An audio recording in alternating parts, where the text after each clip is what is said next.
Well, we keep hearing that online retailing is killing local retailers.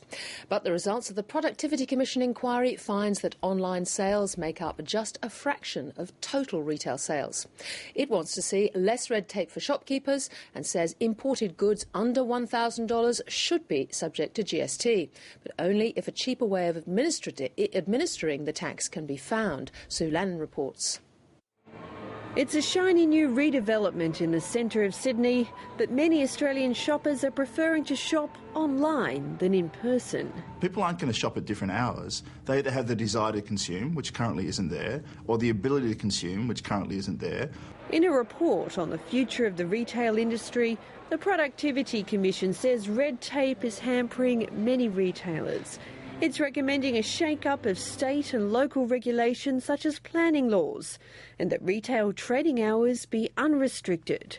Look, I think it probably qualifies as a little ray of sunshine from the retail's perspective in what's been a very difficult time. This is very clear recognition of the challenges facing the sector and the fact that there is now a need for government action in this space. The big issue exercising retailers is that the goods and services tax is charged on imports that cost $1,000 or more.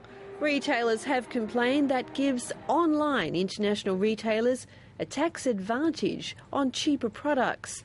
The Productivity Commission says the tax-free threshold should be cut to provide a level playing field, but only when it's cost-effective. And it points out the tax exemption is only a minor factor in encouraging shoppers to buy from offshore websites. I think what the report is acknowledging is the fact that while the online activity is a relatively small part now of the overall retail spend, it's clearly the trend of the future. The big problem the Commission highlights is the cost of collecting the tax. If the threshold's too low, it costs more to collect it. I don't think it's worthwhile to speculate at this point in time. We've said and done the calculations on what it would look like at $100. And we think a whole range of levels need to be considered by the independent task force. Who would collect the tax? Doesn't that add to red tape? Once again, that's an issue in terms of the feasibility review. Consumer interest in online shopping may be on the up, but the Commission points out that online sales make up only 6% of total retail sales, though that's still nearly $13 billion. Others think the report has missed the point. But it really is sort of fiddling at the margins. What's stopping retail spending at the moment is fundamental economic uncertainty. Ruslan Kogan runs the online retail site Kogan Technologies. He thinks retailers have to change to survive.